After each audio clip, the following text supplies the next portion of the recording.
Bismillahirrahmanirrahim. Assalamualaikum warahmatullahi wabarakatuh.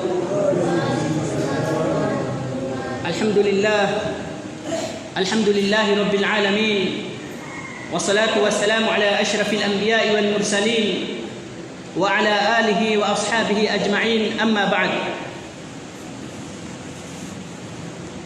Jemaah pengajian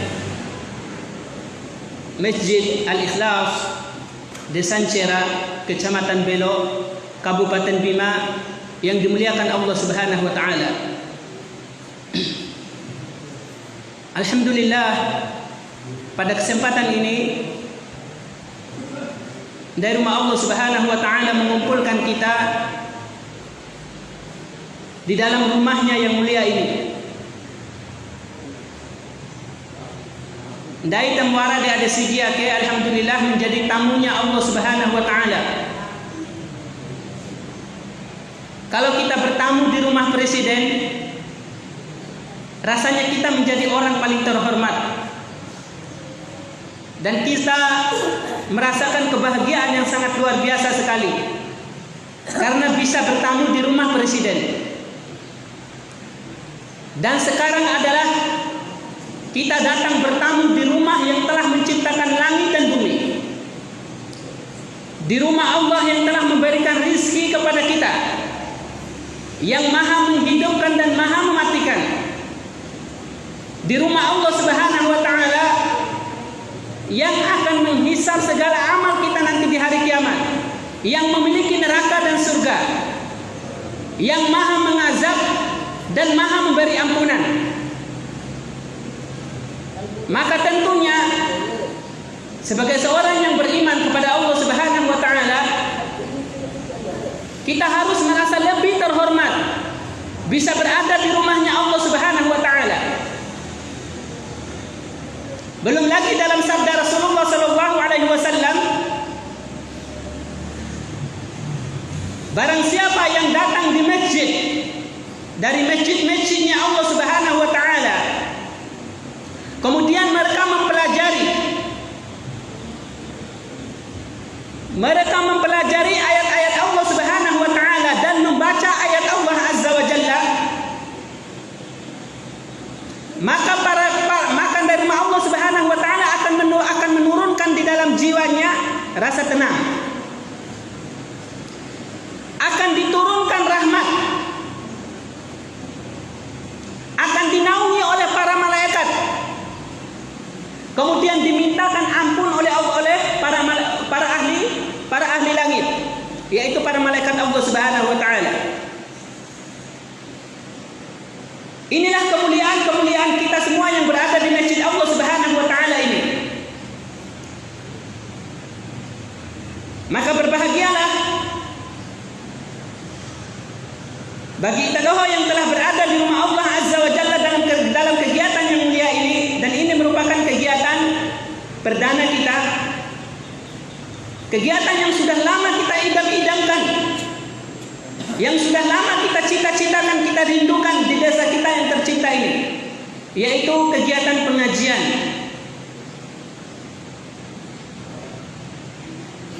Yaitu kegiatan berhadapan dengan para ustadz, dengan para ulama kita, untuk kita saling bertanya, saling membahas tentang agama dan ibadah kita.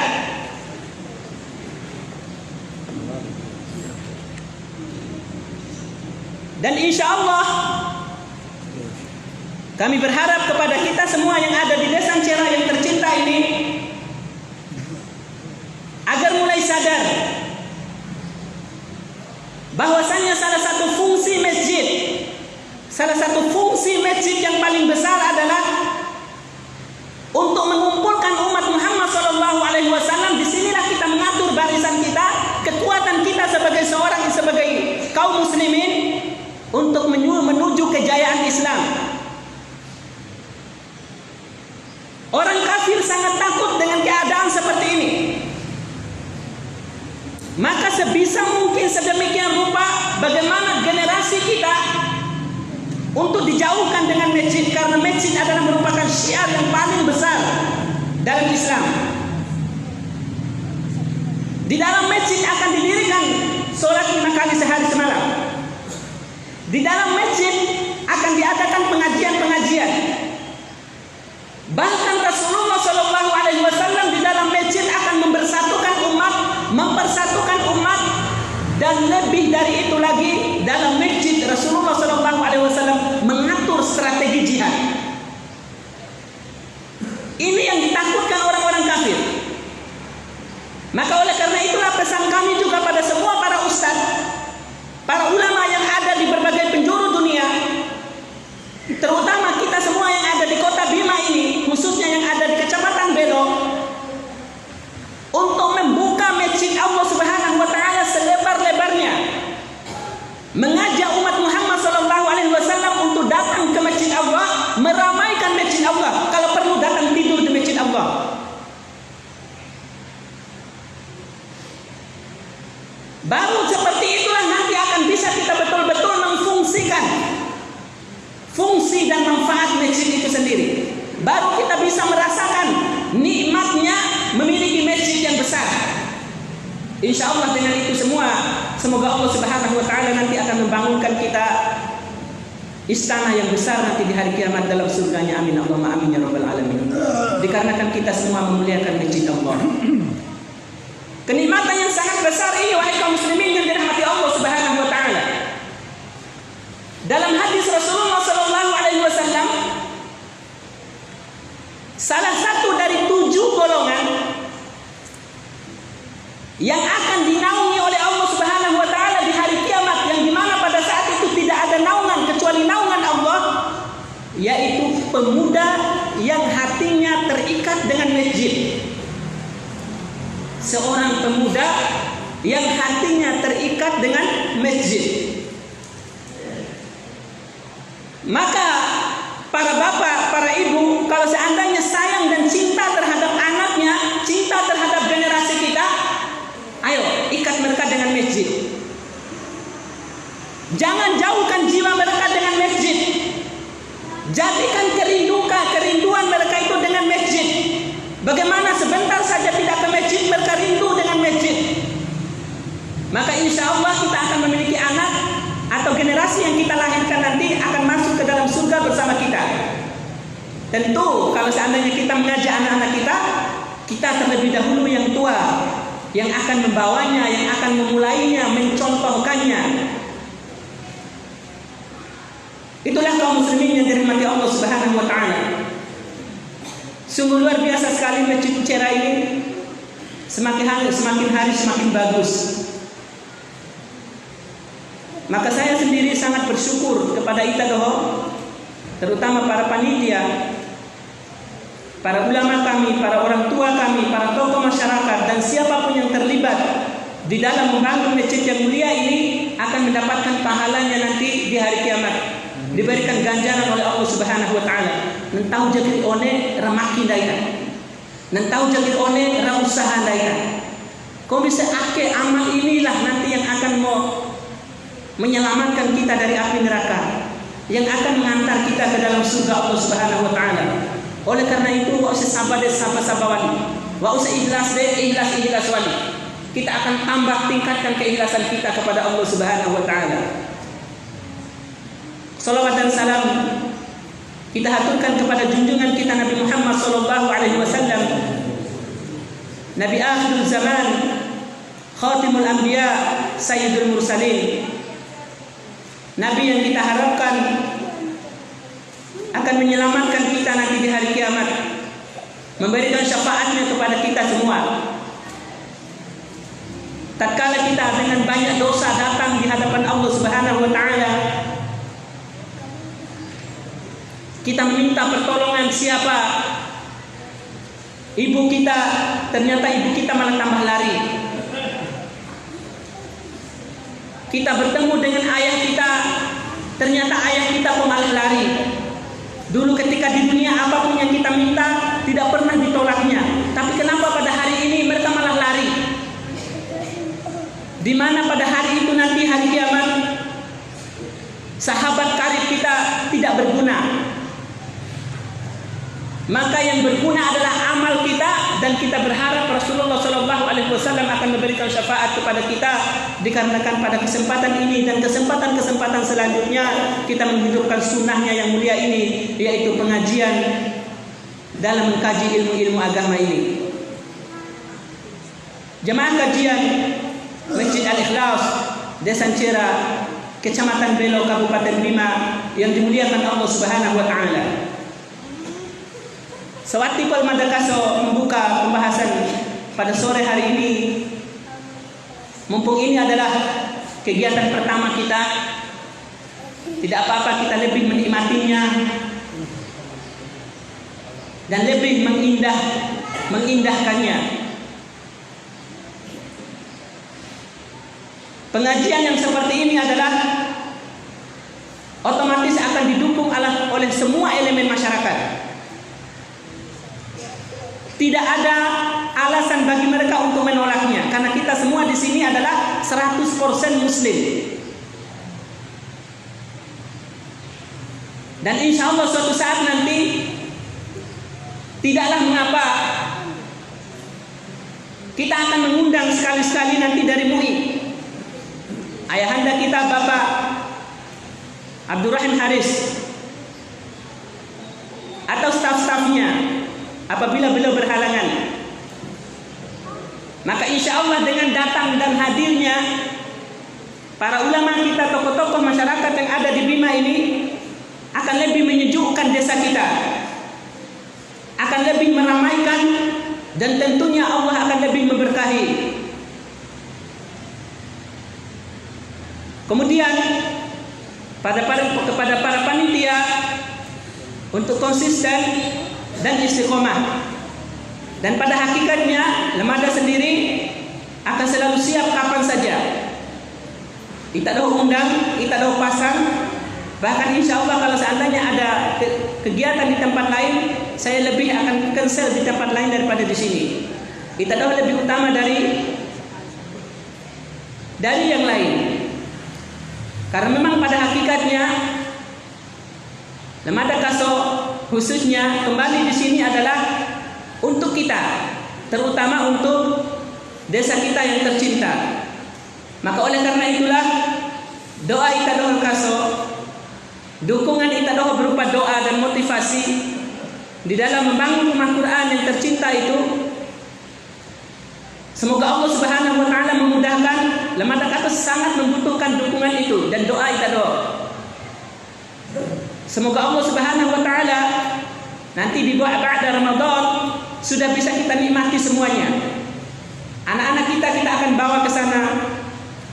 Tentu kami tidak bisa berjuang sendiri. Dan bagi para teman-teman semua yang memiliki ilmu dan kemampuan untuk bisa membantu, kami sangat mengharapkan agar bagaimana caranya desa kita ini, generasi kita ini, kita harus selamatkan. Kasihan mereka. Tantangan mereka sekarang jauh lebih besar dibandingkan zaman-zaman Itadoh. Lebih-lebih lagi cucu-cucu atau anak-anak kita ke belakang. Mereka jauh lebih besar tantangannya. Kalau kita tidak mempersiapkan tempat-tempat pusat-pusat pendidikan seperti pondok pesantren, rumah-rumah tahfiz, TPA tiap RT kita hidupkan kembali. Maka sebenarnya kalau seandainya kita dari pihak atau bapak-bapak kita dari pihak pemerintah memberikan gaji khusus untuk ustadz-ustadz yang menangani TPA di setiap RT, itu sangat mulia sekali. Sangat mulia sekali. Dan insya Allah dalam hal ini Lemada Kaso siap untuk bekerja sama agar bagaimana caranya TPA yang sudah ada di desa-desa di tiap RT ini, khususnya desa kita ini, hidup.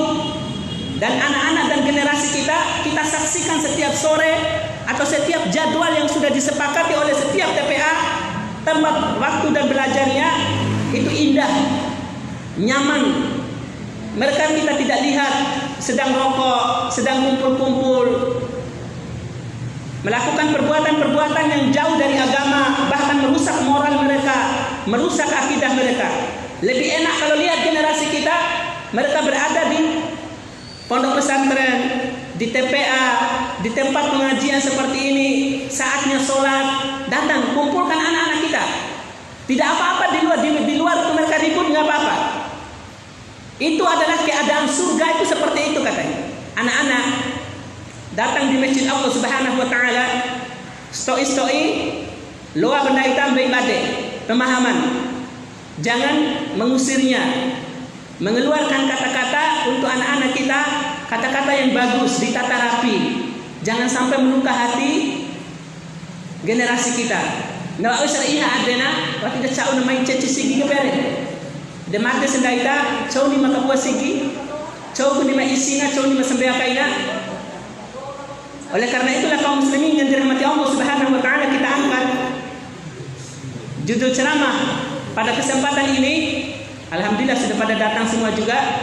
Sudah cocok untuk kita masuk ke dalam pembahasannya. Pembahasan kita pada kesempatan yang mulia ini seperti yang sudah disampaikan oleh panitia kita, yaitu berkaitan dengan syarat-syarat solat. Syarat-syarat solat. Solat, wahai kaum muslimin yang dirahmati Allah Subhanahu wa taala, adalah ibadah yang sangat besar setelah syahadat. Kalau seseorang yang bersyahadat dia tidak sholat selama-lamanya, tidak pernah sholat, tidak pernah berwudu, maka menurut Imam Ahmad rahimahullah ta'ala, orang seperti itu kalau mati tidak usah dimandikan, tidak usah dikuburkan di tempat pemakaman orang-orang Islam, karena hukumnya adalah Abu Negahita dalam tuare memati kafir. Betul itu ada dalam hadis. Al-ahdul ladzi bainana wa bainahum as-shalah, faman tarakaha faqad kafara. Yang membedakan kita dengan orang kafir itu adalah salat. Yang membedakan antara kita dengan orang kafir itu adalah salat. Apabila salatnya baik, apabila seorang meninggalkan salat, maka sungguh kafirlah dia. Jemaah pengajian yang dimuliakan Allah Subhanahu wa taala, ternyata baik buruknya amal kita yang lain tergantung dari sembahyang. Awwalu ma yuhasabu bihi al-'abdu yaumal qiyamati as-shalah. Fa in saluhat saluha al-'amalu kulluh, wa in fasadat fasada al-'amalu kulluh. Apabila amal perbuatan nanti yang pertama kali dihisab nanti di hari kiamat adalah solat. Apabila solat kita baik, maka baik amal kita. Dan apabila solat kita buruk, maka buruklah amal kita. Ini yang kita renungkan, wahai kaum muslimin yang dirahmati Allah Subhanahu wa taala. Ternyata iha seperti sampean kita, iha sampean awal pada sampean kokong. Iha seperti sampean kita, maka ternyata solat kita amal kita yang lain juga tidak berguna. Amal kita yang lain juga tidak berguna. Kone tentang harta memboto. Aku dosap awam misalnya rakal per 100 juta, 50 juta lau wa benda kita kesini. Tapi kita tidak sholat.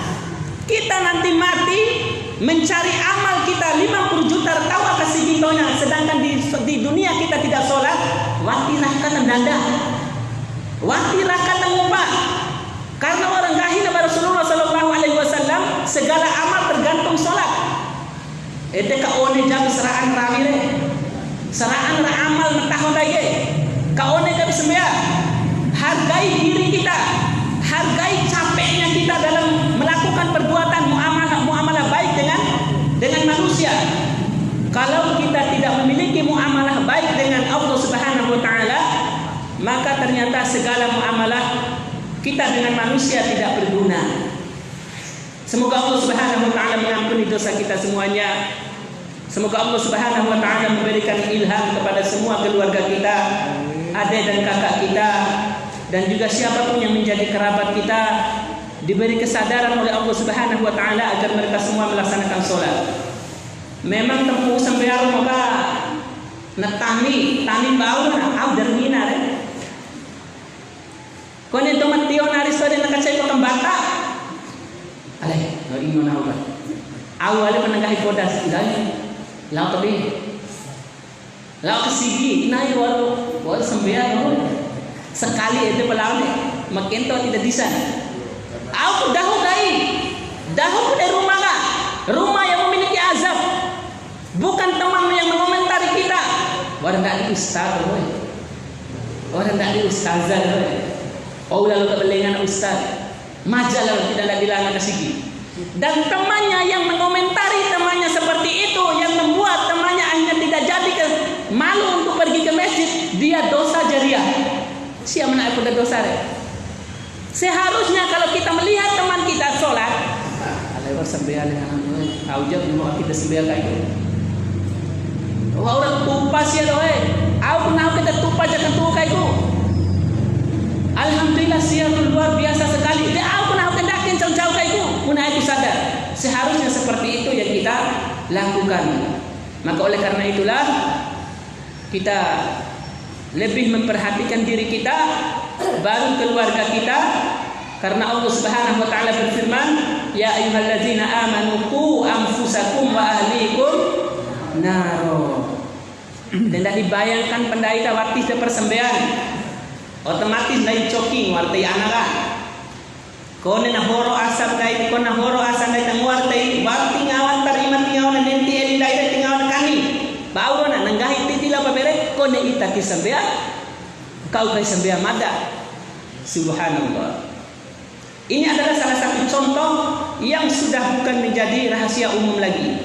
Ternyata betul kata Allah Subhanahu wa taala itu, Allah menyuruh untuk menjaga diri kita dulu dari api neraka, baru keluarga. Baru keluarga.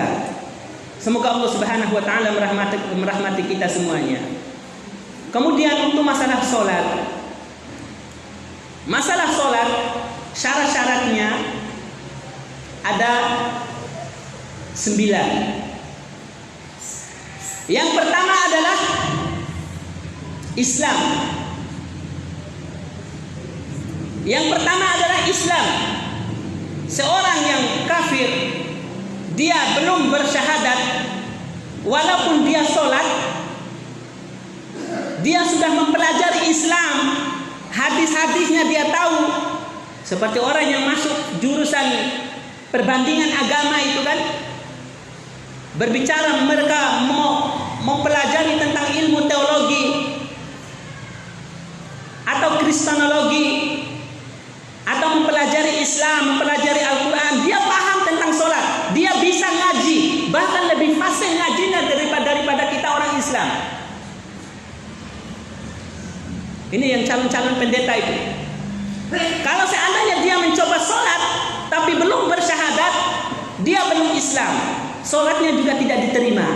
Karena syarat sholat itu adalah harus Islam. Syarat yang kedua adalah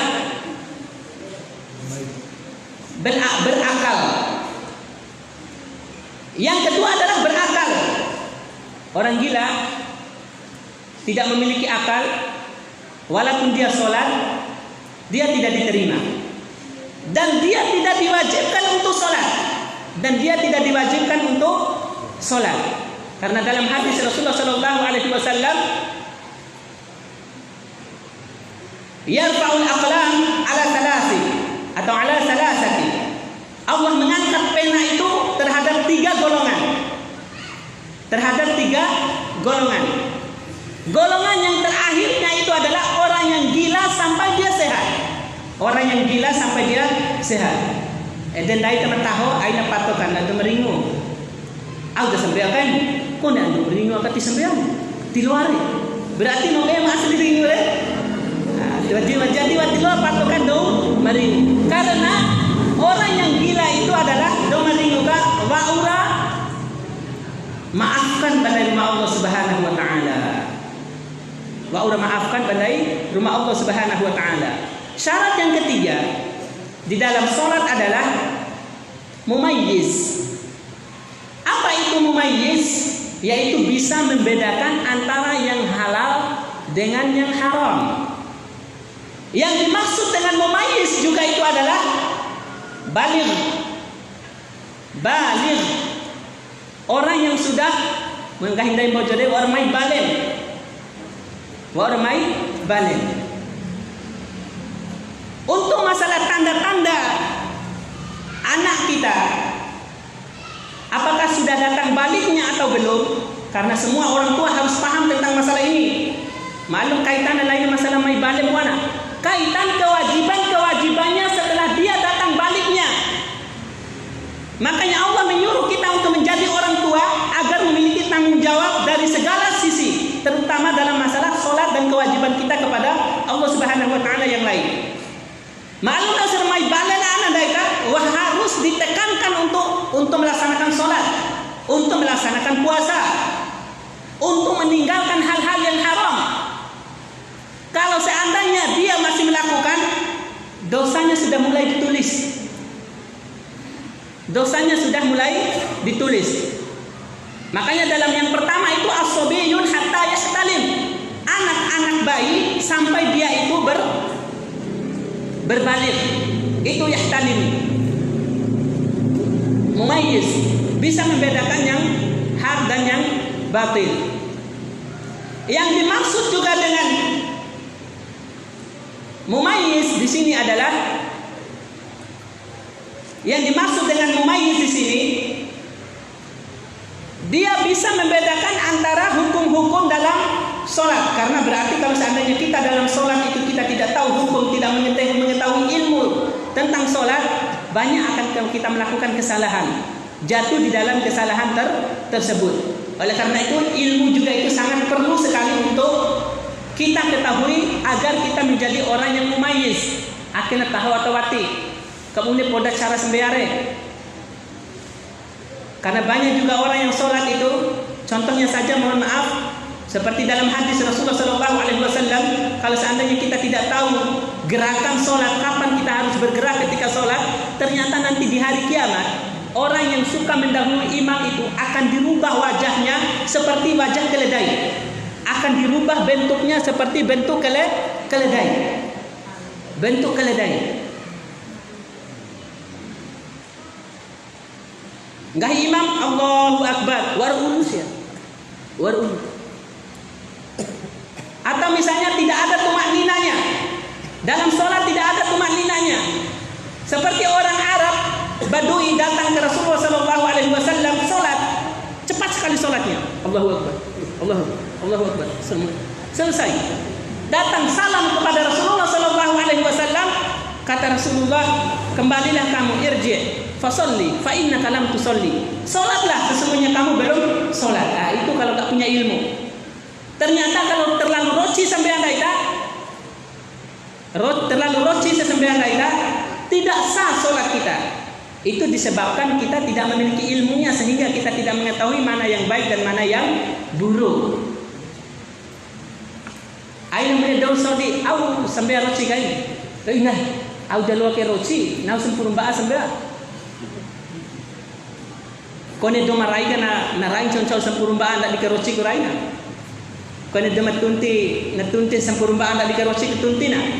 Nah baca sedang dikeroci baca nah, jadi audio keroci sembahyang. Waliyatubillah. Jangan disamakan. Salat itu adalah ada tumakninanya, yaitu berhenti sejenak di setiap gerakan salat. Menunjukkan hati kita itu tenang, tidak terburu-buru. Karena terburu-buru itu adalah merupakan dari perbuatan syaitan. Syarat yang keempat kaum muslimin yang dirahmati Allah Subhanahu wa taala, setelah Islam, kemudian sehat atau afwan berakal, balik, ihtilam tadi. Yang keempat adalah suci dari hadas. Suci dari hadas. Yang kelima, bersih dari najis. Suci dari hadas. Yang keempat, yang kelima, bersih dari najis. Untuk masalah hadas dan najis ini, sebenarnya pembahasan, kalau dalam pembahasan fikih itu, semua ulama fikih pasti memulai pembahasan kitabnya dengan kitab toharah, kitab bersih, kitab bersuci. kitab bersih, kitab bersuci. Jemaah kajian yang dimuliakan Allah Subhanahu wa taala, bersih dari hadas. Hadas ini ada dua. Ada hadas besar, ada hadas kecil. Hadas besar hanya bisa dihilangkan dengan mandi besar. Hadas kecil bisa dihilangkan dengan berwudu. Orang-orang yang berhadas, terutama yang sudah suami istri ini harus paham betul. Aina tu umaru langsung sembeah. Wati kawara awal karawi. Wati dah kawara awal merendali akan senadi. Jadi harus paham betul tentang masalah ini. Mandi besar. Tata cara mandi besar itu ke dalam hadis Utsman bin Affan radhiyallahu anhu. Tata cara mandi besar dalam hadis Utsman radhiyallahu anhu, malum akeh harus dibahas karena masalah sah sembeah syarat sembeah. Koneta sembeah hoso ne wati persedaran de wajib kan batal wati wara makna. Pertama adalah mencuci kedua tangan. Cuci dulu kedua tangan. Karena mungkin tadi malam kita nggak tahu pegang apa. Kemudian yang kedua adalah mencuci kemaluan dan daerah sekitarnya. Mencuci kemaluan dan daerah sekitarnya. Wah, tidak perlu dijelaskan pada secara bahasa. Maka tolong aina adalah kita berwudu seperti wudu dalam sholat. Berwudu langsung seperti wudu dalam sholat. Kalau tadi kita telah mencuci tangan ini kan berarti dari ujung tangan ini sampai siku, bukan siku ini, apa namanya? Pergelangan tangan. Sampai pergelangan tangan. Nah, ketika wudu nanti hukum mencuci tangan itu kan dari sini sampai siku.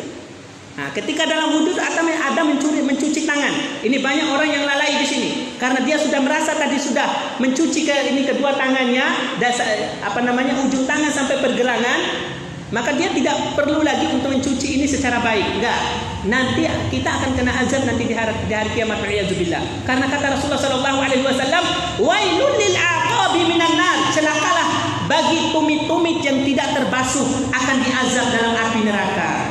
Austoi pada hina baoi sembeara. Anggota wudu kita ini nanti ternyata diazab nanti di hari kiamat itu akan dimakan oleh api neraka.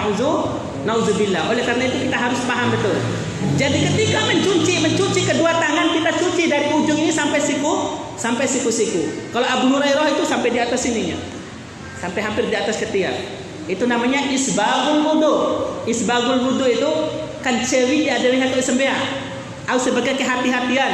Kondisi orang tersisa tak akan atau wati dan ya.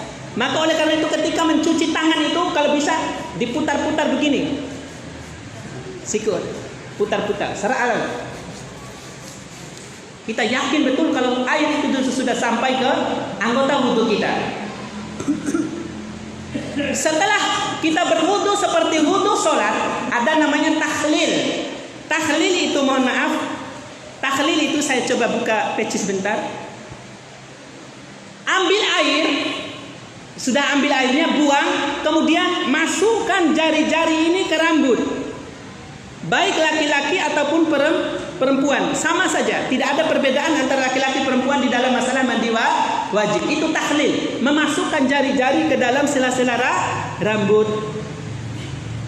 Setelah tahlil, baru kemudian kita akan membasuh seluruh badan, dimulai dari yang kanan 3 kali, yang kiri 3 kali. Ede ompon deure. Lalu serumbu saraan mulai dari kepala sampai ujung kaki. Ada yang mengatakan kalau seandainya misalnya kita sudah ambil air besar, tidak perlu lagi berwudu. Karena tadi kita sudah berwudu langsung boleh sholat. Tapi madakaso akan memberikan nasihat dan wasiat seperti mazhabnya Imam Syafi'i rahimahullah taala, alangkah baiknya wudu kembali. Alangkah baiknya wudu kembali. Karena sebagian para ulama kita mengatakan memegang kemaluan itu tidak membatalkan sholat, tidak membatalkan wudu. Memegang kemaluan itu tidak membatalkan wudu, karena dalam hadis dikatakan kalau seandainya membatalkan wudu, potong saja. Sampai seperti itu. Tapi karena kita adalah Syafi'iyah di sini, di Indonesia ini menganut mazhab Syafi'i, memegang kemaluan itu adalah termasuk membatalkan wudu. Udah selesai syaratnya. Ya. Yang keempat tadi adalah suci dari hadas yang besar atau hadas kecil. Untuk masalah hadas kecil ini, tolong dipahami betul, luar biasa sekali. Tolong dipahami betul. Karena ada ancaman dalam hadis Rasulullah sallallahu alaihi wasallam. An Ibnu Abbas radhiyallahu anhu qala Rasulullah sallallahu alaihi wasallam marartu biqabrain. Dari Ibnu Abbas radhiyallahu anhu, beliau berkata bahwasanya Rasulullah sallallahu alaihi wasallam bersabda, saya lewat di dua kubur.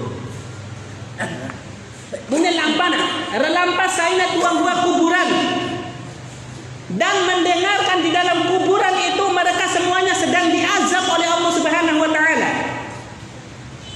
Sedang diazab oleh Allah Subhanahu wa taala.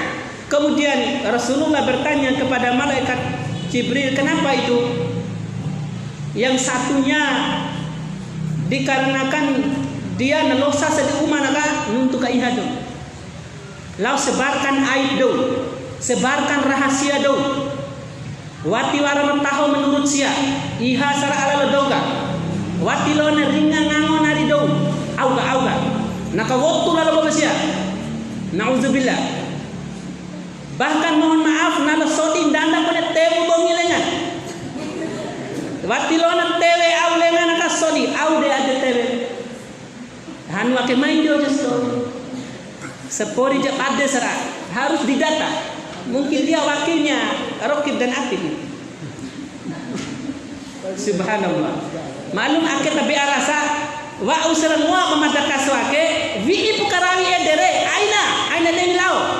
Lain nasi urusan daire bahau dene aina ne pade.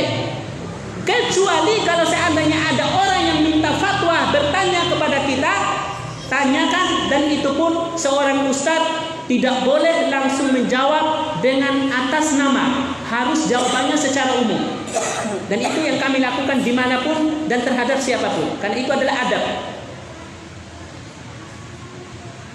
Dia ini yang syi'alan nasi bin namimah, nalau lampar ke manusia kan, kemudian menyebarkan namimah, fitnah.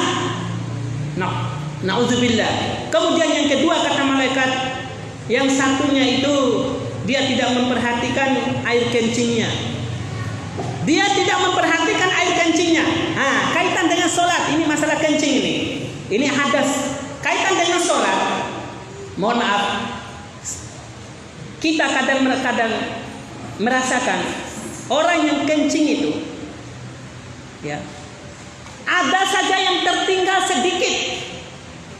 Amal losa terakhir kan? Kadang kayaknya barang losa walis. Jangan dibiarkan itu. Turun lagi, bersihkan dia sampai betul-betul bersih, baru wudu. Di dalam masalah yang keluar, mohon maaf, dari kemaluan, yang keluar dari beki sarsiwe atau sarmone, ada 4 yang keluar. Yang pertama adalah, kecuali perempuan ada 7. Kalau laki-laki ada 4 yang keluar di kemaluan. Yang pertama adalah air kencing. Yang kedua ada wadi. Yang kedua ada mazi. Yang ketiga ada mani. Kalau wadi dan mazi, dia membatalkan wudu, dan membatalkan sholat, tapi tidak harus mandi besar, mandi wajib. Apa perbedaan wadi dengan mazi? Kalau wadi malosas koi terakhir terakhir kali kencing itu namanya wadi. Yang keluar terakhir kencing itu adalah wadi. Wara melosa tois. Kalau seandainya digini-gini kan itu agak memang apa namanya? Agak kental sedikit dia. Warnanya putih. Baik keluar dari laki-laki atau perempuan.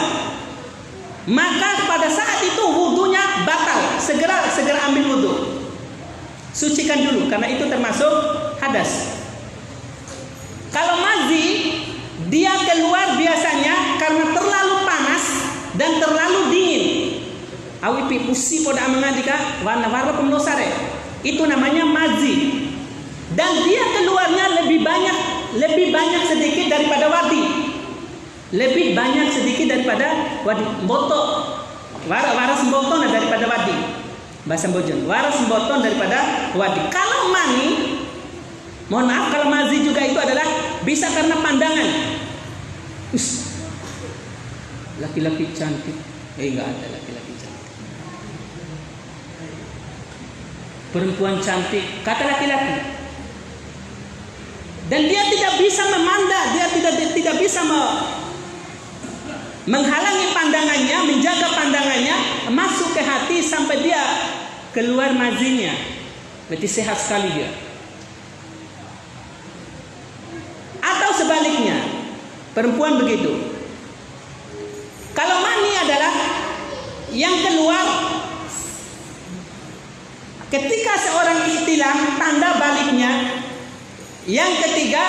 Yang kedua keluar ketika nafsu itu memuncak.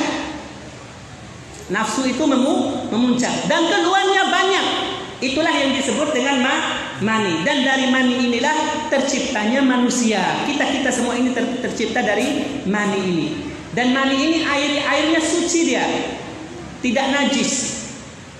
Kalau kena pakaian, itu perbedaan madi wazi dengan mani.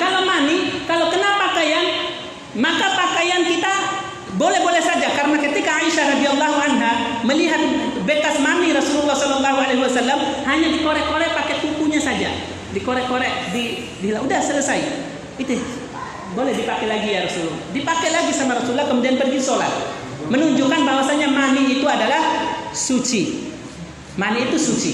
Kalau wazi dan wadi, kalau kena pakaian wajib dicuci dulu, nggak boleh lagi dipakai celana tersebut ataupun baju atau pakaian tersebut. Itu perbedaannya. Agak susah kita belajar tentang syarat sholat sampai ke sana. Memang wajib harus sampai ke sana. Pelan-pelan insya Allah nanti suatu saat ketika berbicara harus ada pembahasan tersendiri sebenarnya. Ini hanya permulaan saja. Kemudian najis. Yang kelima, bersih dari najis. Yang keempat tadi syaratnya bersih dari hadas besar atau hadas kecil. Yang kelima ini syarat sholat adalah bersih dari najis. Najis itu ada 3 macam. Ada najis mukhaffafah, ada najis mutawassithah, ada najis mughallazah. Kalau najis mukhaffafah itu najis yang ringan. Najis yang ringan itu contohnya air kencing bayi laki-laki yang belum makan sesuatu apapun kecuali air susu ibunya. Wara anda to imone, borengana baina. Tadi ilalona. Ini contohnya adalah najis mukhaffafah, najis yang ringan. Kata Rasulullah sallallahu alaihi wasallam, najisnya ini, najis yang ringan ini tidak perlu dicuci.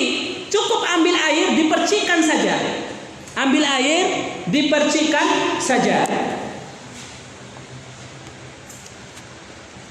Kemudian yang mutawassithah, najis yang tengah-tengah. Dicontohkan oleh para ulama kita, air kencing perempuan, bayi perempuan yang baru lahir atau belum makan sesuatu apapun kecuali air susu ibunya. Nah, di sini perbedaan antara laki-laki dengan perempuan. Kenapa kok sama-sama bayinya gitu? Bayi laki-laki kok dihukumi najis mukhaffafah, sedangkan bayi perempuan dihukumi sebagai najis mutawassithah. Karena disitulah kemuliaannya perempuan itu. Menjadi perempuan itu nggak gampang. Perempuan itu menjadi perempuan itu susah. Menjadi perempuan itu susah. Maka oleh karena itulah di dalam susahnya menjadi perempuan, kalau menjadi perempuan yang soleha, balasannya surga. Balasannya surga. Air kencingnya saja padahal belum makan apa-apa baru keluar dari rahim ibunya sudah langsung dihukumi dengan najis mutawassithah. Cara membersihkannya adalah tidak cukup dipercikan, harus diambil kemudian dibasuh. Kemudian dibasuh sampai bersih. Ina. Orang tahu anare harus paham tentang masalah akikah.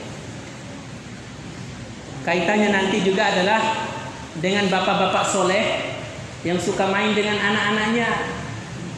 Tiba-tiba anak perempuannya kencing, ini harus paham, kasih tahu. Dengar ustaz dah, dia ain kan dedem puan, ain periksa kan dedem puan ke oi. Waca ketahu bu, ompun lawan najis re. Wati luan lawan gara periksa kan dedem puan. Harus dibasuh dengan air. Najis mughallazah adalah najis yang berat, seperti hasil jilatan anjing. Mai lalu, mohon maaf bahasa kasar, sering pehebaita doh sampai tidak kasar. Lako, ya. Sekali ada apa mana tahu tidak peheb aku. Ya. Nela lalu wena tabeita doh atau ruada atau embeta. Ya.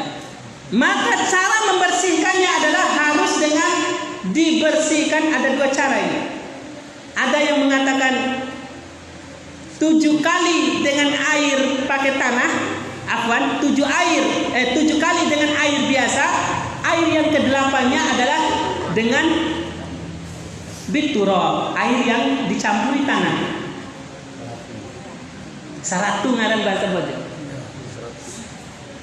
Cara yang kedua, 8 kalinya itu dengan air yang dicampur tanah. Baru setelah itu terakhirnya adalah dengan air biasa dicuci. Ya, tapi Allah alam kita rojikan 7 kali dengan air biasa, 1 kali dengan air tanah. Berarti kemudian cara deh. Kai oi dana wa'u pada oi 7 kali. Atau boleh dibalik. Wallahu alam. Yang keenam, syarat solat yang keenam adalah menutup aurat. Pati luas sampai seronda atau dusiwe sampai tikani todu. Berarti kalau dalam masalah akikah harus ada batas aurat. Auratnya laki-laki adalah tatu sampai woke. Idai tak doh sentabe tekani serom dondo. Aina kani seroba sampai wangga. Karena itu nanti dosa. Siapapun yang melihat kan sama mone anak timune na. Walaupun sama mone ketika dia lihat maka kita tetap berdosa. Kita punya hak untuk diazab oleh Allah nanti di hari kiamat. Waliyazubillah. Semoga Allah Subhanahu wa taala menjauhkan kita. Aina sampai tada tatu. Karena itu adalah aurat kita. Aina sampai tada woke. Karena itu adalah aurat kita. Kalau perempuan ada 2 pendapat. Yang mengatakan bahwasanya auratnya laki-laki perempuan itu mulai dari semua anggota tubuhnya illa hadza wa hadza. Itu hadisnya Asma binti Abu Bakar. Illa hadza wa hadza. Tapi itu hadis dhaif. Sering dibahas dalam masalah cadar itu, tapi itu hadis dhaif.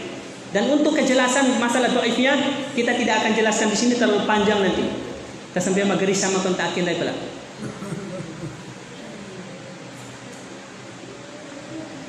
Yang pertama adalah kecuali muka dan telapak tangan.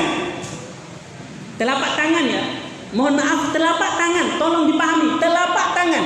Mana telapak tangan tadi? Kita udah sepakati kalau telapak tangan itu dari ujung tangan sampai pergelangan tangan. Berarti nekani kendake atau silere. Berarti auratnya dari sini sampai sini kelihatan. Dosa. Makanya susah jadi perempuan.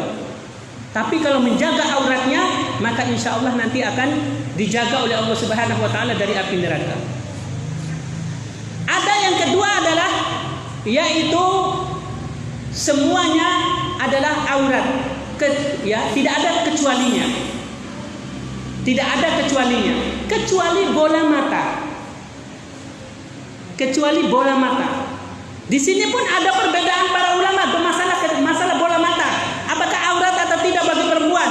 Ada yang mengatakan kecuali satu bola mata diberi keringanan untuk melihat kalau dia jalan. Ada yang mengatakan enggak, semua bola mata. Karena di dalam masalah cadar itu ada lapisannya. Ada lapisannya. Ada 2 lapis kalau cadar itu.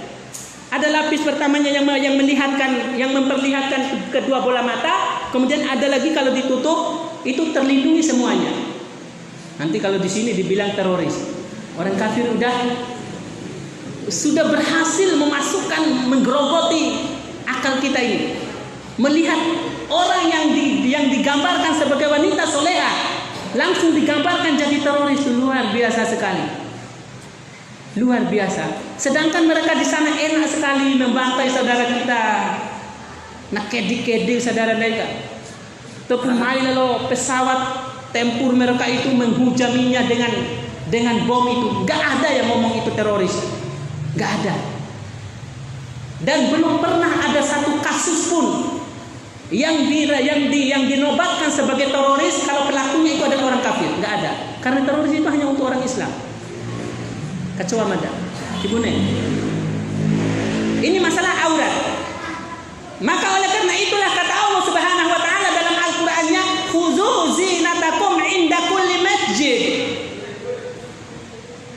Pakailah pakaian yang indah kalau kalian ke masjid untuk tutup aurat itu.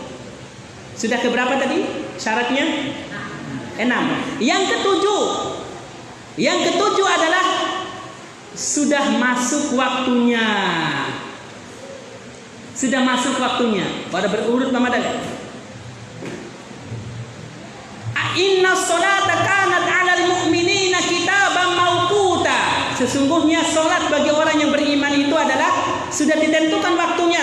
Buna aik sampai asar, buna aik sampai lohor, buna aik sampai subuh, buna aik sampai isya, buna aik sampai maghrib. Sudah ditentukan waktunya. Waktu lo secaun dai. Airan nahum makir karawi kasambea wa unda di duru dua naiga. Kalau akan maru pada jaipi maki kamana Subhanallah. Tiloa sambea sesuai dengan waktunya. Kecuali kalau seandainya kita sudah mohon maaf sakit parah atau dalam perjalanan ada keringanan namanya jamak qasar atau jamak saja atau boleh di jamak qasar atau boleh di qasar saja. Sambil lohor marang 4 rakaat, kendak di 2 rakaat. Kemudian sambil asa harusnya karawi ake kene loa karawi akan lohor. Kecampur lohor gori sambil lohor 2 rakaat, sambil wali asa 2 rakaat wali atau pe ada naida sambil maghrib 3 rakaat, sambil wali isya gori ada tahu sambil isya 2 rakaat wali. Itu kalau kita sakit parah dan dalam perjalanan. Ini kita naida sehat. Tidak ada masalah apa-apa kok di jamak qasar. Ya, watilos berene daida. Kemudian masalah waktu ini juga adalah, mohon maaf saya betul-betul ingatkan kepada para muazzin. Karena yang bertanggung jawab tentang masalah waktu ini muazzin. Dan cara seba azan. Do buat pemaru seraina tiba-tiba azan lalu. Haukah? Kombi orang hari kiamat ni roksinya. Ya. Maka oleh karena itulah kalau belum waktunya jangan dulu azan. Jangan dulu azan. Ala yang di samanija para otib hunena pas samanij. Bukan masalah semenitnya. Kita takbiratul ihram sedangkan pada saat itu belum masuk waktunya, maka salat kita batal. Salat kita batal, harus diulangi lagi. Harus diulangi. Seperti kemarin terjadi di pondok kita. Ada saya lagi ceramah, bagus ceramahnya. Ada santri bilang sudah azan Ustaz. Ya udah azan. Mereka azan, kok perasaan saya nggak enak. Habis sholat, pas habis sholat salam sholat isya. Habis sholat orang langsung azan di luar. Habis salam langsung suruh azan lagi, baru kemudian qomat lagi, sholat lagi. Karena sholat yang pertama tidak sah. Sholat yang pertama tidak sah. Yang kedelapan, menghadap kiblat. Wa ura caru arbiha sembilan daita, wa ura kani kantikan daita, wa ura wulu waktuna. Menghadap kiblat. Kita harus menghadap kiblat. Kiblatnya kita kaum muslimin adalah apa? Apa kiblatnya? Lain tandodi. Ya, tandodi Ustaz, lainnya Ka'bah. Ya, kalau ada pertanyaan apa kiblatnya kaum muslimin, kiblatnya adalah Ka'bah minal masyriq. Apa dahannya? Fawalli wajhaka syatral masjidil harami. Ya. Fawalli wajhaka syatral masjidil harami minal masjidil aqsa ilal masjidil haram. Itu dalam hadis Rasulullah sallallahu alaihi wasallam. Ketika Rasulullah sallallahu alaihi wasallam melaksanakan salat pada saat itu, datang perintah untuk memalingkan kiblatnya. Dalam salat pada saat itu juga langsung beliau berbelok dari Masjidil Aqsa ke Masjidil Haram, ke Ka'bah, ke Baitullah. Makanya ada kalau di Madinah itu, ya, atau di Madinah ada namanya Masjid Qiblatain. Bagi yang sudah haji sudah pasti. Masjid itu adalah tempat Rasulullah dulu melaksanakan sholat dalam dua kiblat. Jadi harus menghadap kiblat. Jadi tolong betul kita pastikan masjid kita ini, ini pesan saya buat panitia masjid untuk menanyakan kembali kepada majelis ulama, apakah posisi kita ini sudah betul apa enggak. Kalau seandainya salah posisi kita, maka berarti kita semuanya akan berdosa karena kita tidak menghadap kiblat secara utuh. Semua orang yang ada di belakang Yaman natando diri. Kalau teman-teman yang ada di Sudan sana berarti natando do. Jadi menghadap seperti itu. Dan lebih bagusnya lagi kalau kita lihat di Ka'bah, mereka sholatnya itu mengelilingi Ka'bah, indah sekali. Terakhir, yang ke-9 adalah niat. Seharusnya pertama niat itu. Syarat. Tapi Madakaso memasukkan niat ini adalah ke dalam rukun. Malah bukan syarat. Rukun. Seorang yang tidak berniat melaksanakan sholat, hanya latihan sholat saja dulu, maka sholat itu belum sah karena tadi hanya latihan.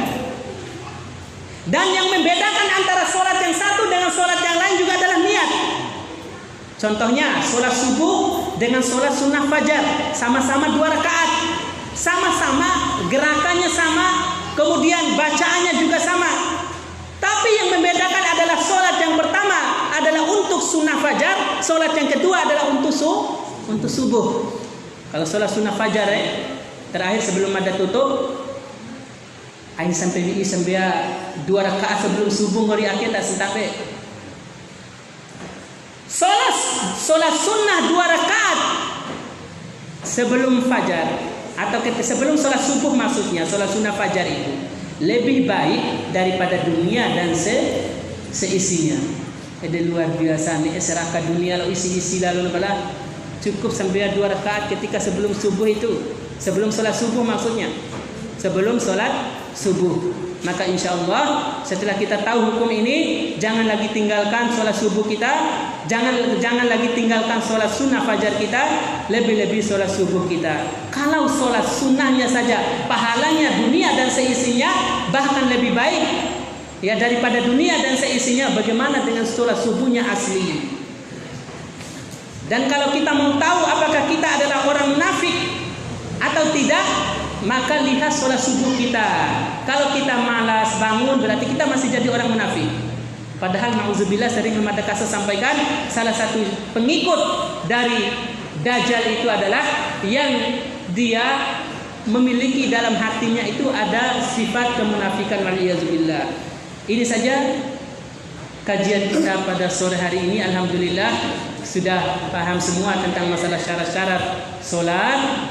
Semoga Allah Subhanahu wa taala menjadikan kita semua sebagai orang-orang yang istiqomah di dalam solat kita.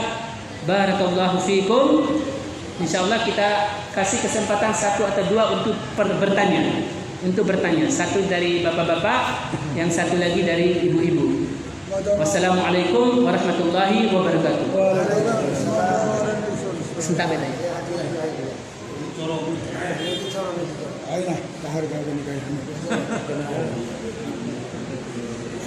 Tahar pauslah.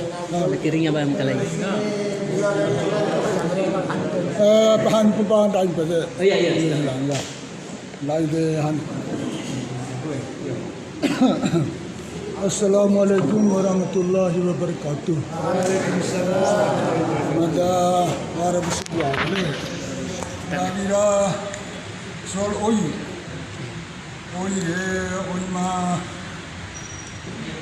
madarak kulan. Hampa beg kulan ni logo hago sudara. Ede bali. Kulan. Yo kulan. Yo. Oi madak. Kulan hampa beg ni logo hago sudara logo kulan kan.